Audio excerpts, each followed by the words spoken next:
नमस्कार दोस्तों, मैं दीपंकर आज इस वीडियो में बात करूँगा किस-किस को माइक्रो फाइनेंस में जॉइन नहीं करना चाहिए। आज के दिन सभी बच्चे जो है माइक्रो फाइनेंस के इंसेंटिव देख के तो माइक्रो फाइनेंस में जॉइन कर लेते हैं। लेकिन 1-2 दिन, 1 हफ्ता, 2 हफ्ता कुछ-कुछ बच्चे तो ट्रेनिंग में ही बहुत सारा बच्चे मतलब जॉब छोड़ रहा है। इसके पीछे क्या होता है, इसके बाद बच्चे का एस्पॉन्डिंग, टर्मिनेशन कुछ बच्चे को तो पूरा फाइनेंस से ब्लैक लिस्टेड कर देता है। तो हाई ब्लैक लिस्ट, हाई स्पॉन्डिंग और टर्मिनेशन होने के कारण मेरे को लगता है कि किसी को ना किसी को ये भी वीडियो बनाना चाहिए कि किस-किस को माइक्रो फाइनेंस में जॉइन नहीं करना चाहिए।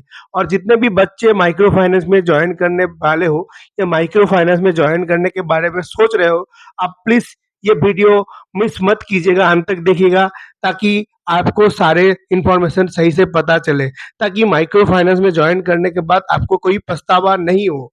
तो सबसे पहले मैं आपको बताना चाहूँगा कि माइक्रो फाइनेंस में जो है बेसिकली मॉर्निंग सुबह से मतलब साढ़े 6-7 बजे से लेके शाम 4-5 बजे, कभी-कभी रात 10 बजे तक भी ड्यूटी करना पड़ता है। तो जिनको सुबह-सुबह उठना नहीं आता है, उनको माइक्रो फाइनेंस में नहीं जॉइन करना चाहिए। अभी बहुत सारे लोग कमेंट कर सकते हैं या सोच सकता है कि अगर मैं जॉब जॉइन करूँगा तो मैं कर लूँगा। देखिए, अगर आपके घर में बहुत ज़्यादा क्राइसिस है, तो फिर आप सिचुएशन को एडजस्ट करके आप जो है सुबह-सुबह उठ के ड्यूटी कर सकते हो। लेकिन अगर आपके घर में बहुत ज़्यादा क्राइसिस नहीं है, आप थोड़ा अच्छे घर से हो, आप मतलब आपको उतना जॉब की ज़रूरत नहीं है, तो अगर आप जॉब की वजह से भी अगर जॉइन करने के बाद 2-3 महीने वर्कअप मॉर्निंग ड्यूटी करने के बाद फिर आप जो है उस चीज़ को एडजस्ट नहीं कर पाएँगे। कुछ-कुछ बच्चे तो ट्रेनिंग में ही जब उनको सुबह साढ़े 6-7 बजे उठना पड़ता है, कुछ 7 दिन के ट्रेनिंग के बाद ही जॉब छोड़ के आ जाते हैं। उससे क्या होता है, आपका टर्मिनेशन हो जाता है या एस्पॉन्डिंग हो जाता है। उनको उन बच्चे को माइक्रो फाइनेंस जॉइन नहीं करना चाहिए जिनको रिस्पॉन्सिबिलिटी नहीं लेना आता। रिस्पॉन्सिबिलिटी मतलब क्या होता है, देखिए, कोई भी प्राइवेट कंपनी जब किसी पोस्ट के लिए किसी को भी हायर करता है, उस जॉब का एक ड्यूटी रिस्पॉन्सिबिलिटी होता है। और माइक्रो फाइनेंस में बहुत ही रिस्पॉन्सिबिलिटी आपको लेना पड़ेगा। जब आपको कंपनी 400-500 पोर्टफोलियो हैंडओवर कर रहा है, उस 400-500 कस्टमर का रखवाला हो आप। उस 400-500 कस्टमर को सही से उस कस्टमर का ईएमआई सही से कलेक्शन करके कंपनी में डिपॉजिट करना, उस कस्टमर का कोई भी प्रॉब्लम हो तो प्रॉब्लम को क्वेरी सॉल्व करना, उसके बाद उस 400-500 कस्टमर से किसी को अगर लोन को रिन्यू करवाना है, लोन खत्म करने के बाद, ये सारी चीज़ आपको रिस्पॉन्सिबिलिटी लेना पड़ेगा। तो अगर आपको सही से रिस्पॉन्सिबिलिटी नहीं लेना आता है, तो आप माइक्रो फाइनेंस में जॉइन मत कीजिए। फिर मैं आपको बताना चाहूँगा, माइक्रो फाइनेंस उस बच्चे को नहीं जॉइन करना चाहिए जिनको फिज़िकल मेहनत नहीं करना ही आता या फिज़िकल मेहनत नहीं करना चाहता है। देखिए, माइक्रो फाइनेंस जॉब में जो है फिज़िकल एंड मेंटल दोनों तरह की प्रेशर होता है। फिज़िकल प्रेशर क्या है? फिज़िकल प्रेशर ये है कि पूरे दिन में आपको कम से कम 60, 70, 80 कलेक्शन करना पड़ेगा। और ये जो 60, 70, 80 कलेक्शन है, जब आप फील्ड से निकलते हो, समूह के पास जाते हो, हर समूह में 4, 5, 10 कस्टमर होता है। देखिए, अगर आपके अंदर में 10 समूह है तो 4 समूह में ऐसा 1-2 कस्टमर मिलेगा। जब आप कस्टमर के किस्त कलेक्शन करने जाएँगे उस टाइम आपको पैसा नहीं देगा, तो फिर आपका मैनेजमेंट या मैनेजर आपको फ़ोन करेंगे कि वो सब कस्टमर पैसा नहीं दिया है, क्यों नहीं दिया? फिर आपको रिविज़िट करना पड़ेगा।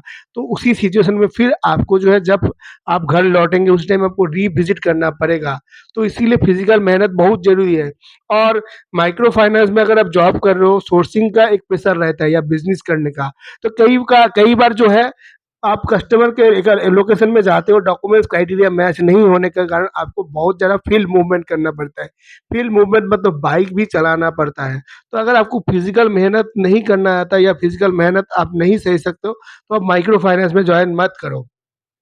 उसके बाद मैं बताना चाहूँगा कि जिनको सही से फाइनेंस कैलकुलेशन या वो जो है मैथ नहीं आता है, वो माइक्रो फाइनेंस में मत जॉइन करो। क्यों? इसके पीछे भी एक रीज़न है। देखिए, माइक्रो फाइनेंस में जब आप जॉइन करते हो, हर दिन आपको कलेक्शन करना पड़ता है। और कलेक्शन में जब आप जाते हो, हर जगह पे समूह बनता है। समूह में जो है कस्टमर का अलग-अलग कस्टमर का ईएमआई अलग होता है और उस ईएमआई को सही से कस्टमर से लेने के बाद सही से हिसाब करके लाना है।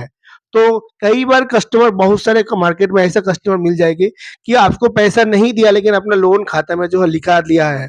और वो अगर आप सही से कस्टमर सेंटर से निकलने से पहले सही से हिसाब कर से कस्टमर से नहीं पैसा लेंगे, बाद में जाके अगर उनको बोलते हो कि नहीं मैंने आपका पैसा नहीं लिया है, तो वो लोग मतलब स्वीकार नहीं करेंगे। उस सिचुएशन में क्या हो सकता है, अगर आप सही से कस्टमर को पैसा हिसाब करके नहीं ले के आप आते हो, तो वो कस्टमर या वो कस्टमर का जो ईएमआई है, उस ईएमआई का भरपाई आपको खुद भरना पड़ेगा।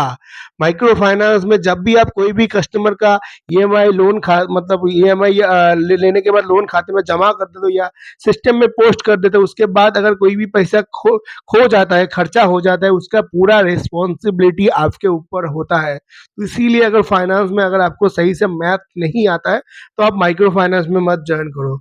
माइक्रो फाइनेंस में उसको नहीं जॉइन करना चाहिए जो जिसको लगता है कि मेरे को बहुत जल्दी मैं बहुत पैसा कमा पाऊंगा, मैं जॉइन करने के दूसरे महीने से ही 30-40 हज़ार कमा पाऊंगा।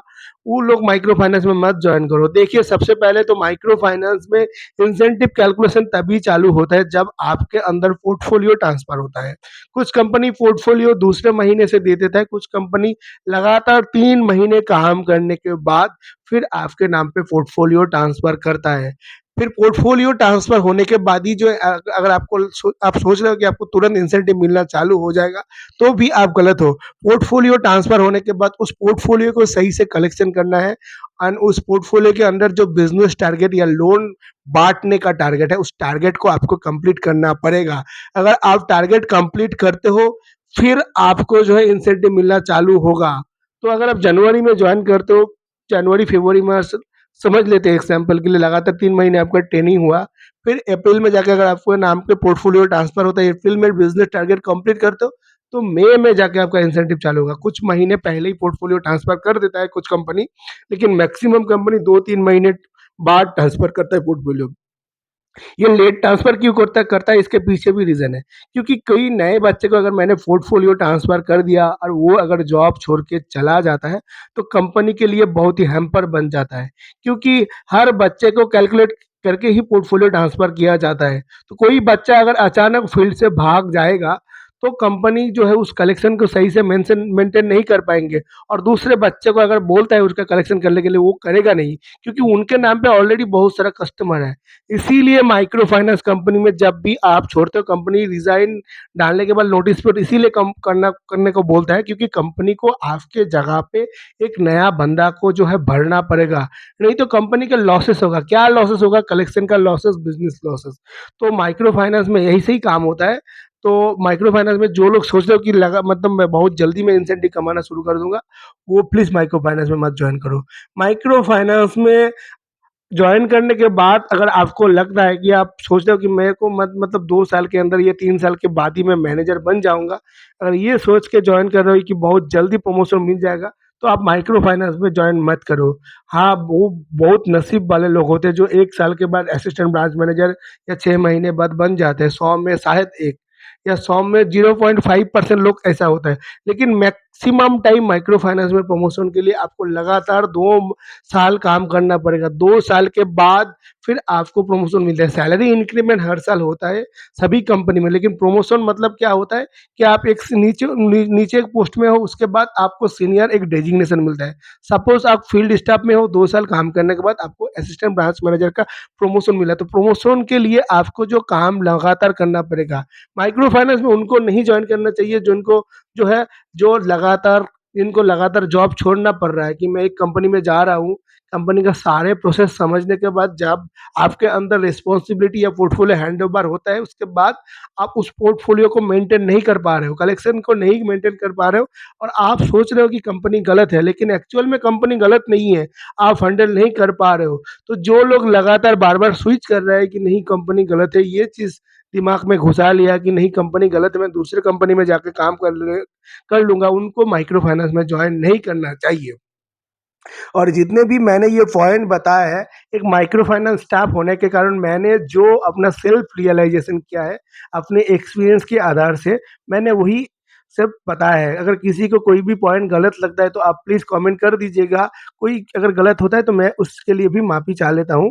मैं किसी को पर्सनल अटैक के लिए वीडियो नहीं बनाता हूँ, मैं अपना जो है नॉलेज आप लोगों के साथ शेयर करता हूँ, ताकि अगर मेरा ये वीडियो कोई देखता है तो कुछ किसी बच्चे का भी थोड़ा उपकार हो जाए, तो मेरे लिए बहुत बड़ी बात है। तो चलिए आज का वीडियो यही खत्म करते हैं। इसी तरह की कंटेंट के लिए आप मेरे चैनल को लाइक, सब्सक्राइब, कमेंट करके शेयर कर दीजिएगा, फॉलो कर दीजिएगा। धन्यवाद।